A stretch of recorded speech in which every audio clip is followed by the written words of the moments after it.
time. Once you've lost something, once you've struggled with the business, you're not just like, well, that was fun, I'm just going to start that over again. Like, it's painful. Hey everybody, welcome. Welcome to another episode of 10X Owners Live. We are here to help business owners scale and grow. Last year, I made $300,000. And what did I tell you you're going to do this year? 1 million. Can't speak highly enough about him. I love what you're saying, by the way. I've been taking some notes. This is a great call tonight. Brandon, what makes you qualified to be hosting a show called 10X Owners Live on a Tuesday night full of business owners? I've been building and selling businesses for the past 25 years. As one of the youngest people to ever ring the opening bell of the American Stock Exchange, and then selling my last business for $151 million, 77 times EBITDA, to $1 billion company, I partnered with Cardone. I love Brandon. Big hand for Brandon. And we've created a business in 36 months using the exact principles we teach. And every Tuesday night, the Cardone Ventures team comes on here to 10X Owners Live to help you. Grab your pen, paper, and get ready to take notes. This is your night, your chance to ask quality questions, to 10X your business, to achieve your personal, professional, and financial goals. It's time to 10X. This is 10X Owners Live. Advantage. The video was introducing what this call is all about, but I would love to do that myself because we get to spend the next hour together. For those of you who don't know me, my name is Natalie Dawson. I am responsible for the operations here at this awesome company called Cardone Ventures. My husband and I, Brandon Dawson, partnered with Grant and Elena Cardone about 40 months ago and started this business, which is the business consulting and management side of the 10X brand. And we are, we're passionate about helping business owners. Prior to starting Cardone Ventures, my husband had founded a company back in 2004 that helped small business owners across the country double the size of their businesses in the audiology space. And he sold that business for $150 million back in 2016.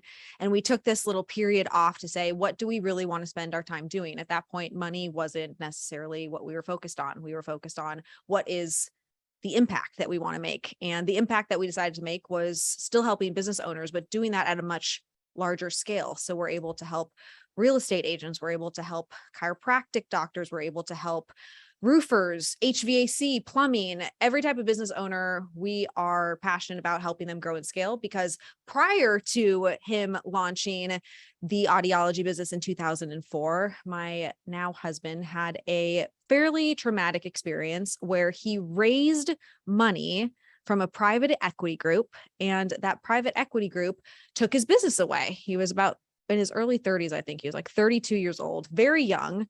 And this private equity group took his business. And that's actually the topic that we are going to be talking about today, which is why it's important to know how to exit a business. Whether you've taken cash on, how many of you guys actually put in the chat, say yes, if you took on outside capital when starting your business, and put in the chat no, if you have self-funded your business. There's a couple no's. There's some no's. Okay. Couple no's, there's a yes. No. Okay. Nope. Yes. It looks like self-funded, yes. Debt, not equity. Okay. Business partner, longtime friend, self-funded, but low now, self-funded. Okay, great. So it looks like maybe 5 to 10% did take on capital. When you're taking on other people's money, and this is the same process that you go through when you're selling a business, like you're taking somebody else's money for the value that you've created in your business. What you have to be thinking with is, okay, what is my responsibility to the people who are now the acquirers of this business? In my husband's previous case, his responsibility was to actually know what was happening in these businesses. And he did not know what was happening in the businesses that he was buying. So think about it like this. He was raising money in order to buy businesses, but the financial transparency in the businesses that he was buying was not great. So it put him in a position to raise extra money from his private equity group, which is then why they were able to take it from him and get him out of it. And so this idea of exiting your business, whether you did take on money or you didn't take on money, at some point in your business cycle, you will hopefully be exiting your business. Now, you might have already exited some roles of your business by giving equity to other people, or you might have taken on capital. But at some point, you did not start a business. Many of you did not start a business so that you could give it to your family and have no exit at some point in the growth cycle. We believe here at Cardone Ventures that business owners should have the ability at any point in time, regardless of if you're a family business or not, to exit your business. But you only have the confidence to do that if you've built your business with the idea of exiting.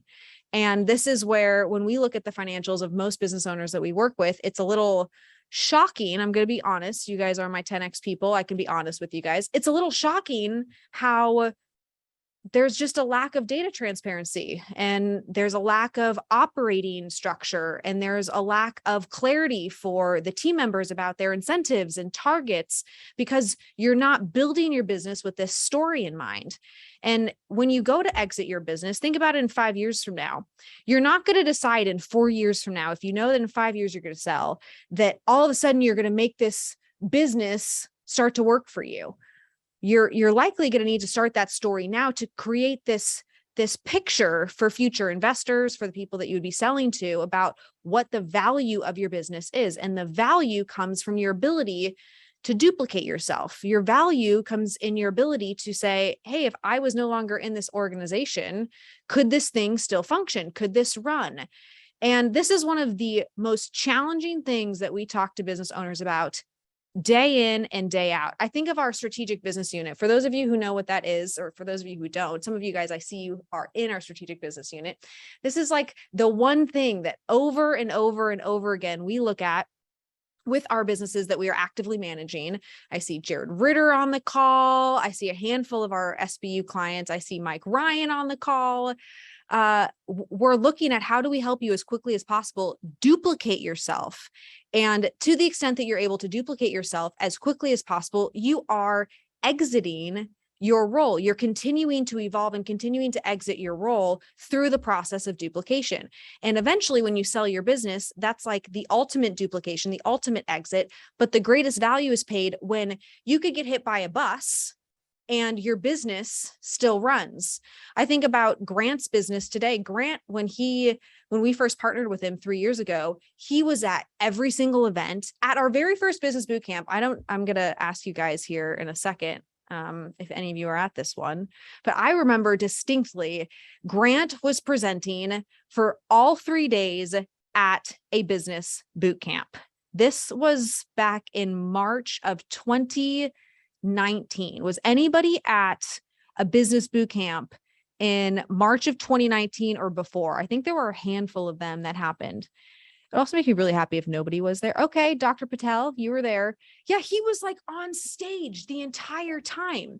And now if you go to a business boot camp, Grant will open it. Okay, I see a handful of other people. Yeah, like he was there and you're like, oh my gosh, is he going to get tired? Well, he's figured out over the last few years how to continue to exit his roles so that now he's able to create greater value through doing bigger deals, through having bigger conversations, while those existing things are still getting taken care of. And that's the biggest mistake I see business owners make. You want to have the bigger conversation. You'll be on this call with me and you'll be hearing me say, you should be having more strategic conversations as the CEO or the leader of your organization. So then you start to have those conversations. You're like, yeah, you're right, Natalie. I should be promoting my business more. I should be more focused on potential new suppliers or different acquirers or different customer bases. But you eventually get pulled back into the operations of your organization because the existing stuff isn't taken care of. So how do you go through this process of duplicating yourself? Well, I'm glad you asked, because we have a worksheet. We love our worksheets around here so that you guys can follow along. Here is the worksheet for today. There's Brandon Dawson and our EVP of Finance, Jeff Jessen, but you get me on tonight's Owners Live call. This worksheet is called the 10X Exit Worksheet and is actually something that I just recently did for myself. One thing that I'm really proud of at Cardone Ventures, I'll let you guys download this. Are we also putting it in the chat? Sweet. I remember when he introduced Brandon. Magda, that was a scary moment. Yes, we'll put it in the chat right now. Okay. This worksheet. Oh yeah, so I just recently did this worksheet, and something that I'm really proud of as a person who's responsible for our operations as the person who's responsible for ensuring that we do the things we say that we do. That's our definition of discipline here at Cardone Ventures. I'm incredibly proud of the fact that we actually implement the things that we recommend to you. So this worksheet that I'm having you do, I just did this a month ago and work through in the role that I'm in each one of these bullet points to no longer be in that role so that I can exit that role to be able to create another role. But you can only do that if you're really structured and thinking about this. So I want to walk you guys through how we exit roles inside our organization, how Grant Cardone goes from presenting at the entire business boot camp for 3 days straight to him opening for an hour and doing VIP lunches and having backstage partnership conversations, but he is not up there doing the job that he used to do. Are any of you guys interested in how Grant does that? Put 10x in the chat if you're thinking, man, I would really like to know how Grant has been able to do that, or how Brandon has been able to exit out of his roles. Okay, I guess I won't gatekeep. We're not about gatekeeping around here in this 10x community. So you'll notice on this worksheet that the very first thing it says is lowest value, stop doing. It is incredibly valuable to look at where you are spending your time. Like, that is how you build a business. You build a business through the areas that you're focusing in every single day. I evaluate my calendar. Grant looks at his time. Brandon does the same thing on a weekly basis to say, hey, where is my time best spent? But that would be focusing on step 4, which we're not there yet. In order to get to this exit process, the first thing you have to do is figure out, okay, out of everything that I'm doing, what is the lowest value work that I am doing? What is like the lowest thing on the totem pole that I do not need to be the person that's responsible for taking this activity? Maybe for you, it's answering certain emails. Maybe it's actually picking up a sales call and being the person that is the salesperson in your organization. Maybe your lowest value task has to do with you still reconciling your chart of accounts, whatever that looks like for you. What is the lowest value things that you actually have to stop doing? Can everybody put in the chat one thing that they can identify? Because I want to help you guys with this. One thing that you could identify right now that is low value that you should entirely stop doing. Like, starting tomorrow, you should stop doing AR, follow-up, bookkeeping, showing every single home. Preach, Jared.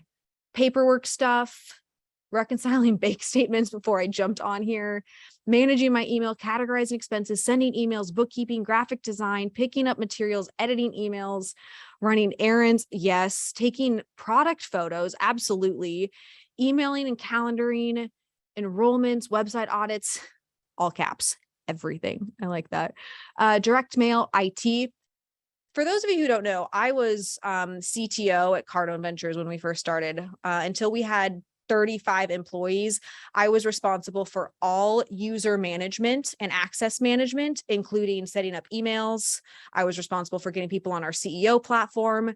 When we would fire team members, I was also responsible in the termination process of instantly getting them off of all 15 platforms. And I had this spreadsheet that I was the best at. I was like, oh my gosh, I am amazing at managing this spreadsheet with everybody's information and knowing which accounts they have so that I could turn off their accounts if we didn't need to spend $2.99 any longer because they don't need that particular access.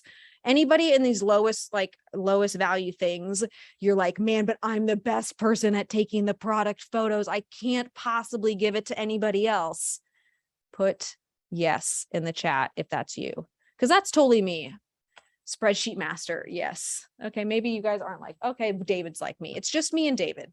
Okay. There we go. Yeah. That's the problem with this, guys. It's like, they're the things that oh, I'm really good at. But in the scheme of growing your business, when Natalie was doing this, we had maybe $5 million in annual revenue at Cardone Ventures. With us, we're going to hit $100 million across all of our companies this year. I'm sorry, within the next 12 months. We're on a run rate right now to hit that. A run rate. Fun fact, I used to have an R problem. I had speech therapy for like 10 years. So me not pronouncing my R's is like a little embarrassing, but you guys are my family, so I get to tell you these things. We're on a run rate right now to hit $100 million over the next 12 months. Can I still be the person that's responsible for managing all of the access to all of our team members' online accounts? Of course not. But I was the best at the spreadsheet. I was also the best at making sure that there was not a single file on our Google Drive that ever got misplaced. I was like monitoring that Google Drive. I was like making sure everything is organized in the right folders and everybody had the right access points. At some point, I had to make the decision, I can no longer do these things. But at that point, when you write something down like this, it is low value and I need to stop doing it. You have to be okay with the fact that somebody else might suck at doing it for a little while.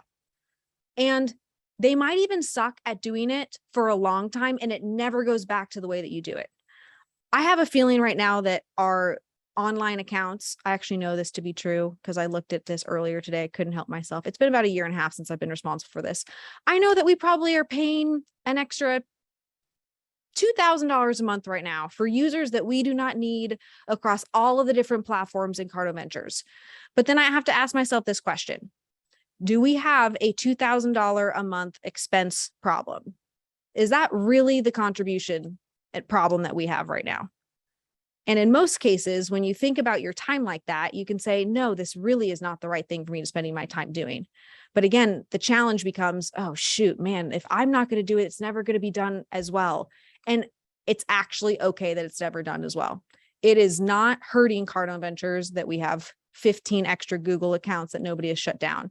So when you're looking at these things that you need to stop doing that are low value, come to terms as quickly as possible. Just make the decision right now. It is okay that somebody is not going to do this as well as I am. I want every one of you to repeat, it is okay. I'm going to watch you guys do this. I can see your faces. Everybody say, it is okay that somebody won't be able to do this as well as I do.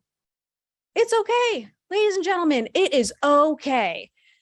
Now, you have to be really particular about what those things are, because it's probably not okay that somebody, yells at a client, right? Like that's not the type of thing that we're just okay with making mistakes around. But these low value things, you just have to stop doing them.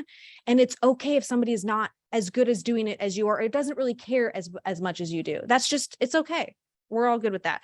Okay, the next piece, low value, but these are the things that you actually create process and delegate. Now, bear with me here. I know most of you guys, as soon as I said the P word, you're like, I'm out. I'm not interested. I could care less about writing processes. And I hear you. I get it. I'm with you. I know process is like the worst thing to talk about on a Tuesday at 5:23 Pacific time. I get it. But there are things that you are doing that you should not be doing because they're the lowest value for your time, but that still means that they are high value for somebody else to do. So in that instance, so we're categorizing, right? There's two types of low value. There's low value that you should just not do at all. And you probably don't even need to train somebody else on doing it because it really doesn't matter. I don't think that I ever properly trained somebody on how to clean out our Google Drive. I'm sure it's a little bit of a mess right now. That's okay though. Now, on something such as our recruitment process, that is something that I would actually document because I would know this is low value for Natalie to do. Natalie doesn't have to continue to recruit people, but recruitment is a very important thing inside our organization for people to do well and to be able to duplicate. So you're looking at your calendar and you're saying, man, what is a low value thing for me? I'm no longer going to do this thing, but I have to duplicate this for somebody else. I love the P word. Somebody else loves the P word. You really learn to love the P word. Nobody is just birthed like this. I can promise you that after working with thousands and thousands and thousands of business owners. I do not know a single business owner or leader who is just like on fire for writing process. Put a 10X in the chat if anybody on their Labor Day for fun while they're by the pool decided to write some processes. Does anyone like have the urge yesterday to just like open up their computer and be like, I'm going to whip out a process right now. That is what I want to do. Ralph is raising his hand. Ralph, you are a liar. You are lying right now, Ralph. Do not raise your hand. That cannot be. Oh, look at him. Oh, wow. Look at those processes. See, to me, people who have the discipline to put these processes in place and you don't have to love, dang, I see that calendar, Ralph. people who figure out this game of fooling themselves into enjoying this process thing are the people who are really committed to their growth. And, I don't bullshit you guys on an owner's live on a Tuesday night. This is what separates the business owners who want to scale and grow versus the ones who don't. The ones who want to scale and grow will do anything that they have to. They will make any sacrifice necessary in order to grow. And when I tell them, unfortunately, that looks like process documentation so you can duplicate yourself, I try to say it more exciting, like you're going to process document and it's going to be fun. But it's the people who actually take that, Jeff's on fire. It's people who actually take that advice and do the work that is not on this call and sit at a computer and type out steps or screen record using Loomly. Is it Loomly or is it Loom? I think it's Loom. Loomly is a different thing we use for social media. See, I know all of our accounts because I just can't help myself. You use Loom and you screen record you making a sales call or doing an interview or navigating your CRM. Those people who do step 2, it's low value for you to do, but you have the foresight into, man, I know somebody's going to have to duplicate this for me. Therefore, I'm going to make their success easy, which around here in our 10X universe, that's our definition of true leadership. Making other people's success easy isn't just by haphazardly showing somebody what to do one time when they're in onboarding with you and thinking that they got it. Making other people's success easy is actually documenting, hey, these are the 15 things that I do to have success in this thing that I'm trying to help you recreate. And those people who actually do the hard, dark, unfortunate, sucky, processy work, those are the business owners that thrive because they recognize how important it is and they're willing to do the stuff that nobody wants to do. All right, you guys got your low value. I didn't ask for low value stuff, but I would love for you to put your low value and one process. Give me one process that you will create between now and next Tuesday. Can I ask you guys for that level of commitment? Are we that accountable on this call? Are we going to do this? This is where I'm going to get people to, we're going to get people to drop off this call. Loan processing, merchandising website, weekly update process, project management and sales, counting inventory, social media process. Guys, we'll follow up with you. We'll take screenshots of this chat and we'll follow up with you. So don't BS me on this process stuff. One of our core values in this amazing organization that we have here is accountability. And that means that we follow up on things. Waiting for it. Okay. I'll call every one of you out next Tuesday. And it would be even better yet if you showed me what your process looked like. Okay. I feel like we hammered that one.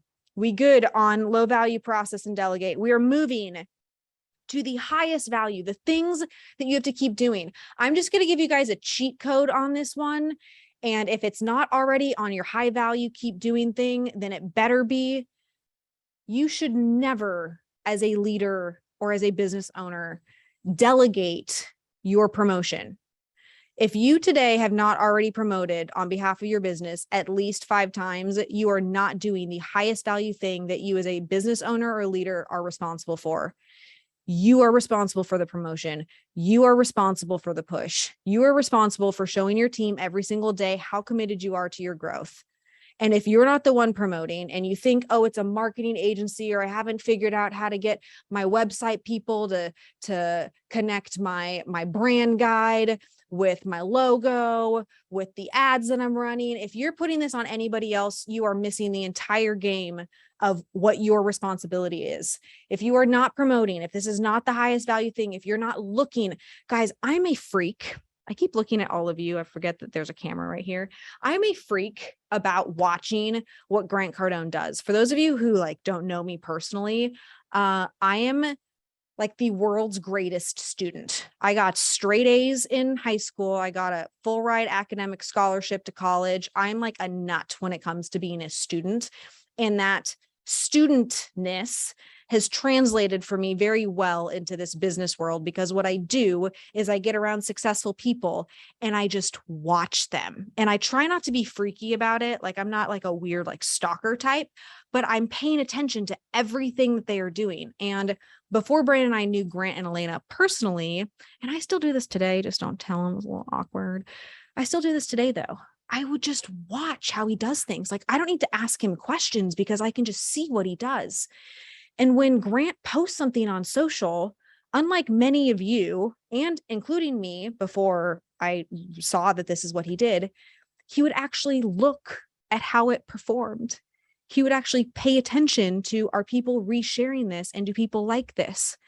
Because he was interested in the one thing that he knew his responsibility was as a business owner, which was the promotion, the heat, the awareness of the brand that fixes every other problem in a business because people know you. And then your sales team can sell them, but your sales team can never sell people if they don't know who you are to begin with. So when Grant is posting something, he's actually interested in knowing how much engagement it got, not for vanity reasons. What do you think he does when he finds that something works well? For those of you who have been around here, there's a little acronym that we like to use. I don't know if anybody's going to have it. No, this is like PP close. This is RSA. RSA. Repeat successful actions. If you know something's working well, that you were able to grab somebody's attention, do the same thing over again and do it over again and do it over again. You repeat successful actions.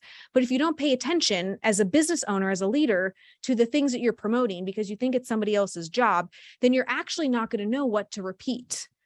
So this idea of just abdicating your marketing, abdicating your promotion, that is, I don't care what position you're at, that is the highest value, keep doing thing inside your bucket. Now, there could be other things that are very high value for you that you should be keeping doing, but I don't really want to talk too much about those because you promoting 5 times a day, 8 times a day, 20 times a day, if you just did that, all of your other business problems would be solved. Okay, the last thing, R&D, rip off and duplicate. I'm not opposed to the rip off and duplicate, but I just believe, when you're creative about something, right? When you have an original idea, like, we are our best self advocates. If you think an idea is great, I thought it was a great idea to get these mugs. And so of course, when these mugs aren't here, I'm like, oh, but where are the mugs? Because I'm going to want to like recreate this thing that I already believe is something that is important to me. My dad used to say this thing growing up. He would say, people tend to support the ideas they create. I think that's pretty true. Most people, when you create an idea, you are supportive of your own idea. So when it comes to your promotion, when you create something, you're attached to it. You want to know if it did well. If it didn't do well, throw it away. That's fine. Like, keep moving. But if it did well, you're going to be really proud that you can double down and duplicate that over and over again. So it's not, from a marketing standpoint, sure, you can rip off other people's ideas, but you're not likely going to take a lot of accountability for it to repeat successful actions. Because what I find is when you give it to somebody else to do, it just becomes not your responsibility. And then you just blame somebody else for why your business isn't big. And then I ask business owners, when was the last time you promoted something or wrote a process? They're like, never. I'm like, well, then why are you confused as to why you're still at $1 million or $3 million? Because you're not actually connected to the things that are important to growing your business. Promote and process. If you could do those two things, promote your business, promote your product, promote your service, and write freaking processes. But how do you know which processes to write? How would you know? Well, if you are doing something that works, this is how this all ties back. Repeat successful actions. If you're doing something that works, you would repeat that. Therefore, you'd want to write a process around it. Okay, last thing, and then we're going to get into some questions. I'm going to read some chats. High value, start doing. This is that thing, the shiny penny that a lot of business owners do very well, which to me is why it's actually listed on the bottom. So high value, what are those new things that you could start doing to add revenue? For those of you who are not currently promoting for your business, this is what I would have you start doing. I would have you increase your accountability around that. I would have you look at your posts every single day. I'd have you understand the analytics of these social platforms and stop using whatever bullshit excuse you're telling yourself for why you don't need to learn this stuff. Oh, TikTok's for kids. My brother told me over the weekend that 75% of the age demographic of 25 years younger, uses TikTok as their main search engine. Google has owned that across every age demographic for 2 decades. And now TikTok has taken over 75% of those users' search engines, which means what? Yes, Joel, put it in the chat. TikTok is powerful. For those of you, anything you're hating on, Lindsay Light's not sure what the vomit is. If the vomit is for the TikTok, Grant Cardone would say anything that you're hating on, you need to become an expert at. So if you have that initial reaction to TikTok, if you have that initial reaction to YouTube, oh, it's for somebody else. Oh, it's not for me. This is the moment. Forget security issues. Everybody everywhere is on TikTok. Like don't let the news rhetoric create what your destiny is, which means each and every one of you could do $5 million of revenue on TikTok in the next 6 months if you actually put 30 minutes a day in your accountability to blowing up your business because you're interested in the success of you and your organization. But if you're not interested in those things, we can pretend like we're all interested in those things, but then not actually take the actions to do it. But that's not what we're here to do, is it? We're 10Xers around here. So high value, start doing. Other ideas for high value, start doing. I'll answer Billy's question in a second. So off of the TikTok item, what are high value things that you are not doing in your business right now that you should be doing, that you need to start doing? Could anybody put their ideas in the chat?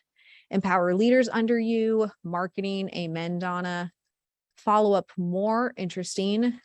Lead generation, building relationships in the community, social media, training top agents more, cold calls, hire VA. Not sure I agree with that one. Power of 3, marketing, spending more time with customers.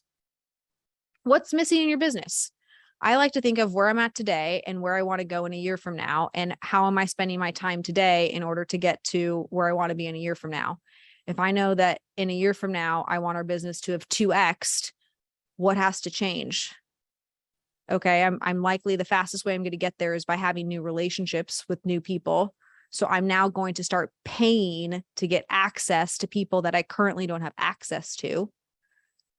That's a big thing that's easily missed. It's easy to equally get like stuck in process mode or stuck in, I'm going to organize everything. But what you really need to start doing is creating new relationships inside your business. Lead gen KPIs, LinkedIn connections, build out my employee maturity model and fine tune my PPF meetings. Preach.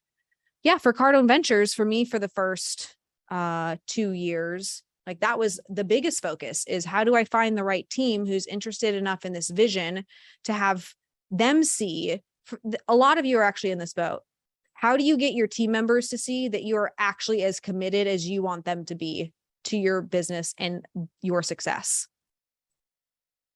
I'm like, what's your commitment level? Are you actually a present business owner? If you struggle with being present to your team, spend 2 years and show them just how dedicated you are to showing up to what you say the mission and the vision is. For us at Cardone Ventures, our mission is to help you guys, business owners, achieve their personal, professional, and financial goals. And we want to help 1 million business owners. We haven't even made a dent in that target. And we're 3 years in now. We haven't even made a dent into the million. So you see Brandon and I huffing all across the country in order to create momentum, in order to create awareness, in order to fulfill on our commitment and our brand promise, and to show our team, hey, this thing that we're building is real, so that they bring their friends in and they create filters inside our environment for new great people. That was a massive focus for me for the first 2 years, because at first you have to get people to believe that what you believe and what you see is actually real. So that might be your start doing. Maybe you're not visible to your team. Maybe you work in a virtual environment. I see a lot of you guys working from home. Like, how are you present for your team? How are you showing up for them to make them know that what you're actually building is real and not just something that every business owner says, which is, we're going to grow and I have aspirations to build this large company, but they don't see that you're doing anything different. Okay.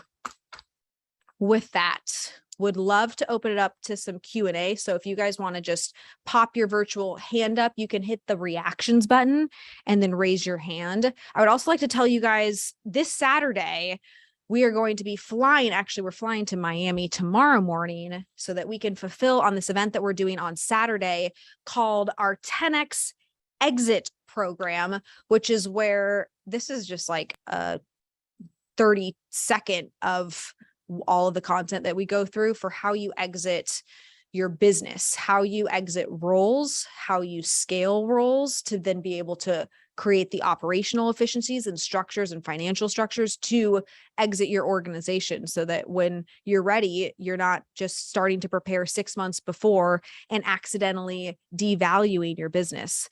This 10X exit program we ran last year, we had 130 people. It was a packed house. We could barely even move chairs around. We want to extend the opportunity because we had to cap that event to you guys. There's a virtual option and there is an in-person option with just a handful of seats left.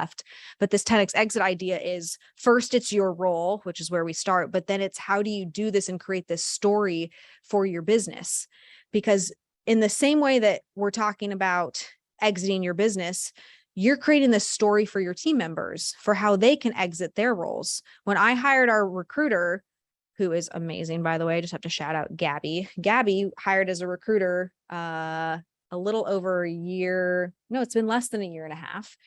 And I needed to create a story for how Gabby could move from a recruiter to a senior recruiter to a director of HR. Well, that didn't actually exist when she was hired on. Like there was no senior recruiter for me to point her to say, hey, just duplicate the senior recruiter role, because she was going to be creating this. You guys do this exact same thing, but instead of thinking about the fact that you're creating a story, you're just creating the story for how you're exiting your business. You're just creating this story and you don't even like the way that the story is being told because you weren't intentional about it.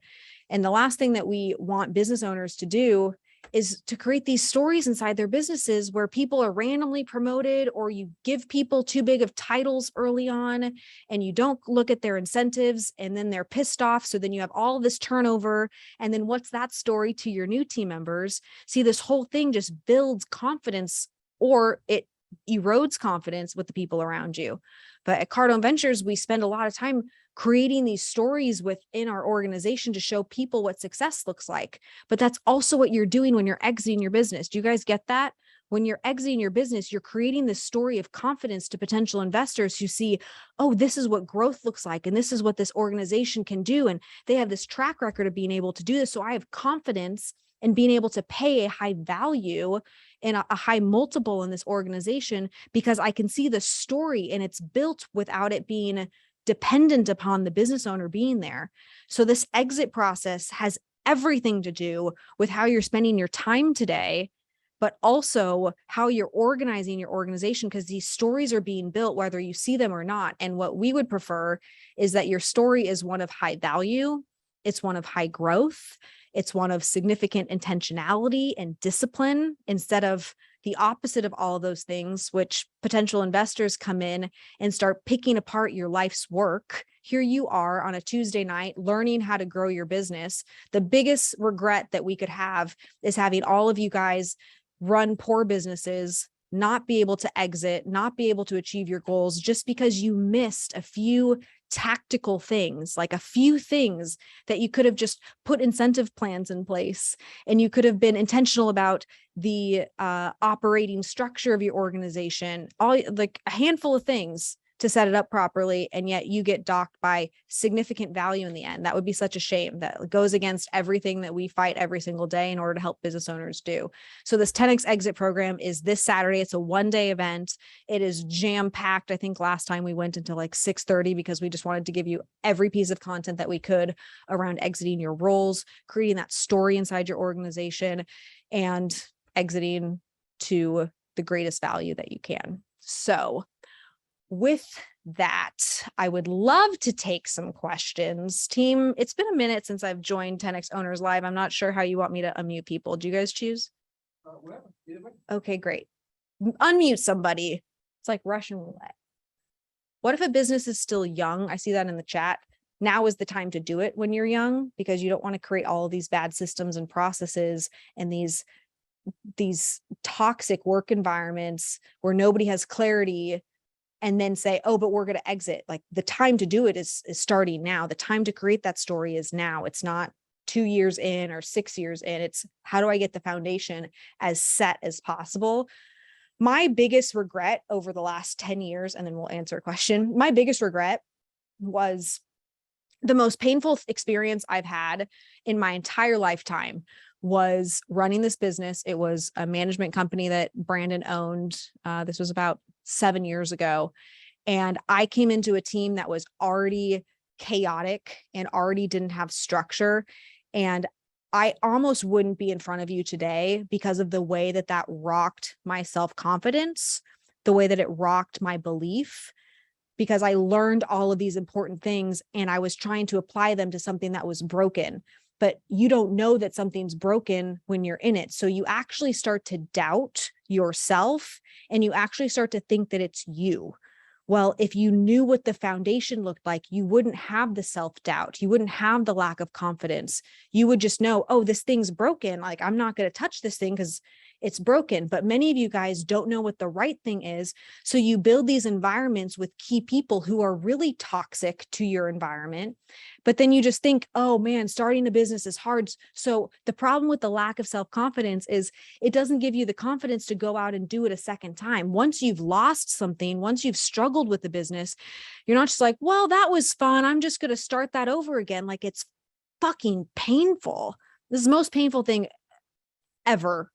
And if you've ever lost a business or you've ever struggled with this, you know how it can just rock you to your core, especially when you hear other people winning. And for me, I wish I could have started from scratch, knowing what I learned, instead of building something, undoing it, shaking the team's confidence, shaking my own confidence, and then having to do this full kickstart. Like, just give me everything I need to know. As I mentioned earlier, I'm a student. I think most of you guys are students. People want the blueprint. You want to know, hey, this is what success actually looks like. And then once you have that thing, you're like, good, I'm off to the races. But you're playing a game sometimes that you don't even know the rules to. And then you wonder why you're not successful. So this exit program for us is like, man, all of the experience I've had with people development and culture issues and leadership issues, and all of those things are my issues, mind you. They were all things I injected into environment. I would love to just have you bypass all of that. I don't need anybody else to learn the things that I had to learn that were so painful that almost made it to where I wanted to retire at the age of 25 because I didn't think I could contribute anything. Like, that's really where I was at almost 5 years ago. And so we create this program in order for us to say, hey, business owners, this is everything that we would want to know if we were starting from scratch. And as you know, a mature business, because you run parallel paths there, and this 10X exit program is that. So for those of you who have never experienced this 10X exit program, who didn't get the chance to last year, highly recommend that you come. If you can't make it in person, in person's awesome. We have a VIP experience. If you can't come in person, we do have a virtual option. We would love to see you in Miami. It is going to be a trip. Okay, back to questions. Oh, Gus and Ashley, like, they're promoting. This is promotion right here. Waving is promotion. That is a form of promotion. Hi, Natalie. Thank you so Hello. much. How are you doing? So great. How are you guys? Great. So for this weekend, we had a really interesting. First of all, we stayed in 9 different hotels in August. It's our busy season. It was crazy. We're trying to implement everything from the 10X 360, and this weekend things slowed down. And we have an employee, and I'll call her a 1/3 employee, but she's vital to our operation. We had the PPF conversation with her, and it turns out that because she started a job, she works like 15 hours a week with us, maybe 20 hours a week, but she's amazing. She just does exactly what she says she's going to do. So we had a conversation, and About a month ago, she started an office job, and we were like, oh, didn't see that coming. But we had offered her more hours and stuff. No idea, So, like, why. The bottom line is, So we the were office job she took gives her an opportunity to acquire the business she's in, that she's working in. And again, she's an amazing person. She's read all the books, read your book, read all the books. She handles a lot of our core things. And we don't want to lose her. And we've actually talked with her in the last couple of days about maybe building a company that shares services between the company she wants to acquire and our company. Your thoughts on that? She's not going to come with us full time because we're really expecting her to come full time. We were talking about this for a year with her. So when she took the office job, I was kind of like, what? What are you doing? I would move on. And she has a little bit of money. I mean, she probably has a Well, couple $1 million. we also didn't exactly have the balls right up front to say, hey, why'd you take an office job? So we had the opportunity to have a quick chat this weekend, and it just clarified, like, oh, okay, she's got a very specific reason why she took that position on. And we also realized, like, okay, we can either work together on this, or we can get what we can working with her. And then And she also, real quick, she loves building processes. We talked about the processes over the weekend. Do them. And between like Saturday and today, she's built like 50 of our core processes out. Well, that's perfect for her to duplicate her role inside your business, because if she's good at processes, listen, for somebody, this is the business owner confidence game. If somebody is willing, and this is how I would take it, is somebody is willing to say, I'm not interested, even though you've invested all of this time, energy, and resources into conversations with me, into developing me. And they're still just like, I know, I'm just interested in doing other things and taking other opportunities, especially knowing how little she works for you. Go find somebody who is interested in making this the thing that they eat, breathe, sleep. They are all in it with you, because the last thing that you want to do is surround yourself with people who are half in, half out, and who honestly, like, it feels like a slap in the face out of nowhere. You're like, where did that come from? Like, I thought we were on the same page. When somebody slaps me in the face once, like, shame on me the first time, I'm not letting them get another swing at me. And so knowing that it's been a year, but also that she's been part-time in the past, like, she's good at documenting processes. I'd have her process document everything that she's currently doing, find somebody else who has that energy and that fight and that alignment with you, and cut bait. Thank you. thank you. You are welcome. Yeah. Okay. Let's see. Scooter Scotty. Hello, Scooter Scotty. It's good to see you. Hi, Natalie. How are you? I'm fabulous. How are you doing? I'm doing fine. You look amazing as always. Oh, thank you. I'm really feel kind of silly even about asking this, because I've been to People Essentials. I'm here every week. I kind of know the answer to this question, so forgive me. Let's hear it. I'm excited. But you've really touched a nerve with me tonight. As you know, I'm in the SBU unit. Mhm. David has been helping me with KPIs, and this is all stuff that we're working on. And the dilemma that I feel, and it hasn't been that much on my mind really until tonight, until hearing you talk tonight, but it's like the three managers that I have, it's like there's not one of them that I would trust to oversee the rest of them, to look into everything they're doing on a daily basis. And I find it difficult to get out of the general manager mode, basically. I mean, I spend my day managing them. And when I was the secret to the business, I made pretty much every decision. Mhm. You know, are we selling this vehicle for this price or not? That was a decision I made. And now I've got a constant line at my door all day long with questions that they really should know the answer to. Mhm. You know, but it's like they don't want to make a decision. And I just don't think I'm that bad of a guy if you make the wrong decision. That, you know, and I really, you know, I part of it is, you know, am I as diligent? Like, I've done the rule of three thing before, where I've written down, you know, the most impactful things that I do and what I can delegate. Maybe I haven't stayed up with that as I should. But even recently, I had a salesperson that I valued, that I thought had a future with us, leave because I trusted the one-on-ones and all that to his manager, who, you know, had no clue this guy was unhappy. And, you know, Saturday, I find out the guy went in my office, took my wife's office key out of my desk drawer, went in the office, took his paycheck, and walked off the job. And nobody even knew he was unhappy. Yeah. And it was a pay thing. He didn't think he was getting paid enough. And Yeah. And somebody should be able to suss it's that out. frustrating. I didn't really try to save him after he went in my desk and took the key and did all that stuff. I let him leave, but Right. Because going back to this idea of the story that we're creating inside our businesses, it's like, once I equate it, this is something that's really been helpful to me, as I kind of like compartmentalize things that happen in my environment with people, of if I did something correctly, I don't know if this is going to relate to you, Scooter Scotty, but maybe it will. Hopefully it'll hit somebody. I really think about high school relationships. And I remember when I was in high school, I would have these friends who would date each other and they would just be silly. Like, it was high school. So like one of them would, not call them back, or they were just immature.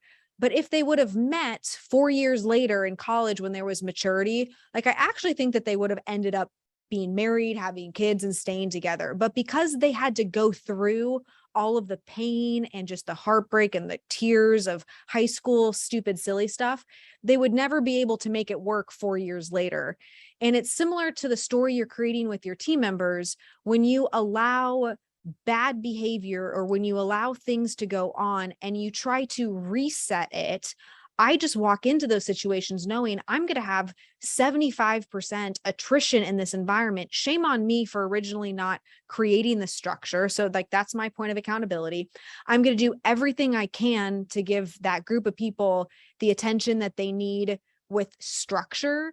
But if they decide that they want to blow out because I'm now not going to answer their 15 questions and be on their beck and call for anything that they want, and I'm going to make them go through a formal process, and I'm going to make them actually like submit to me and help me, like I'm going to have to read through PPF goals, and they don't like that, I know I'm going to lose them. So for that moment, it's going to pull you back in. But once you recognize what you're looking for, I know you wouldn't rehire those 3 people again. You now have more context to the type of manager that you're looking for.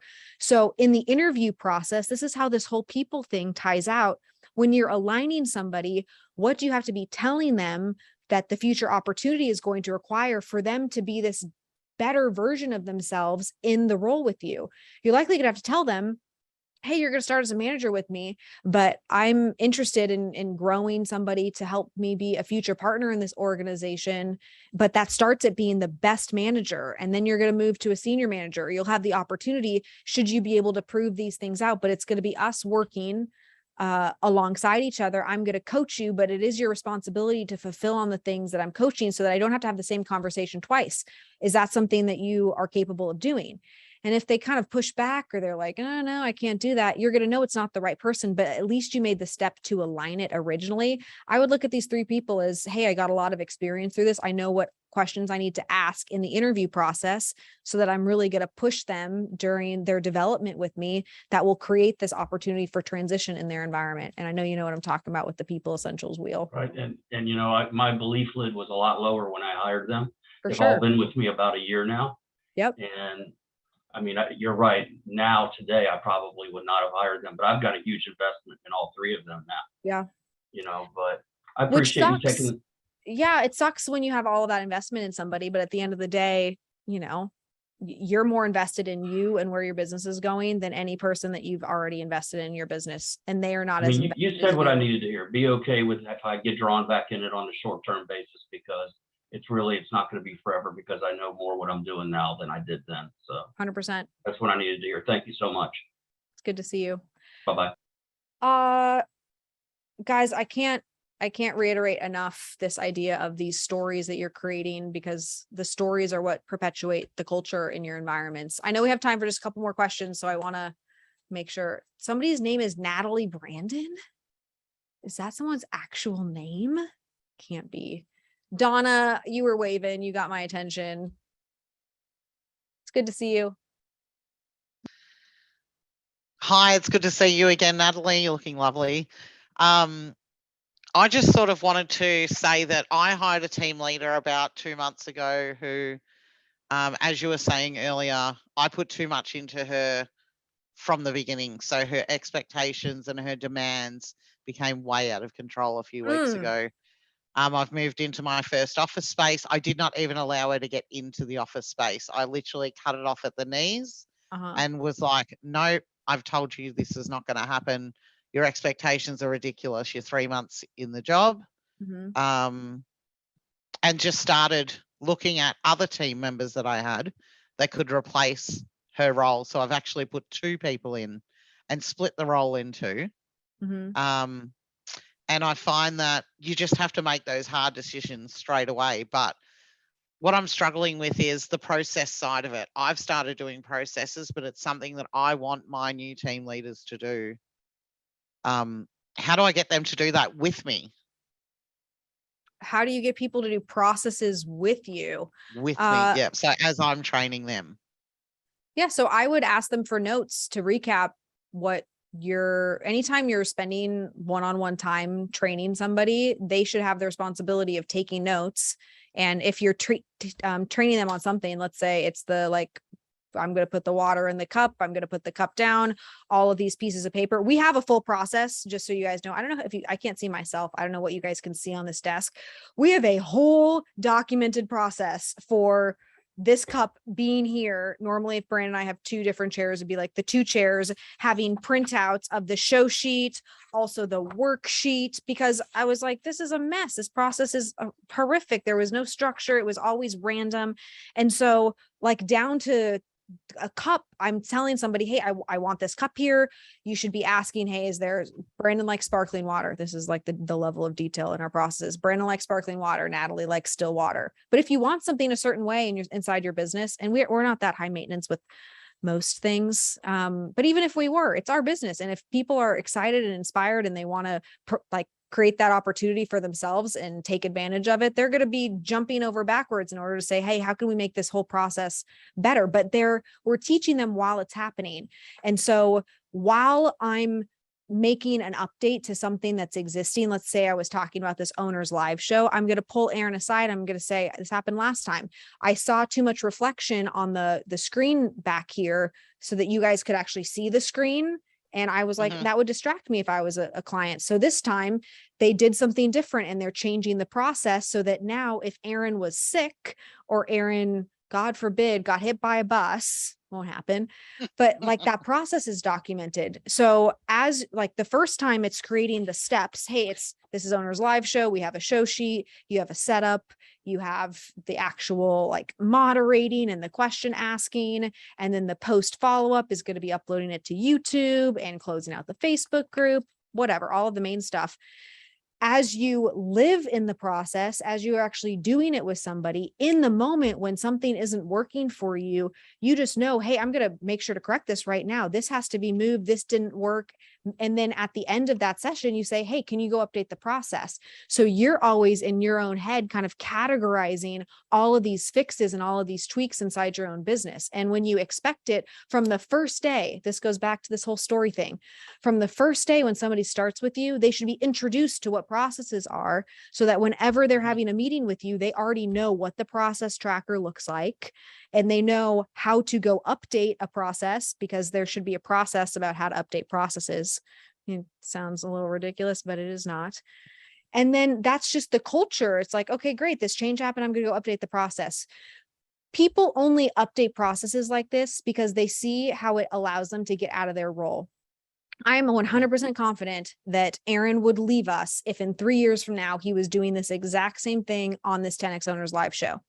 He'd be like, I'm out of here. So he actually wants to document these processes and help create this change so that he could train somebody else as quickly as possible how to do it, which is him duplicating himself. And then we're going to have a lot of confidence in his ability to do that, which would make us trust him in that new role. So this is just on the fly happening constantly with your team members. And you set the expectation every time you show up to a meeting. If something changes, somebody's changing a process. Yeah, when I first meet with them, or the final interview before hiring them, I talk to them about the exiting of roles. So I want to know where they want to be in the business. So as the business grows, where would they want to fall?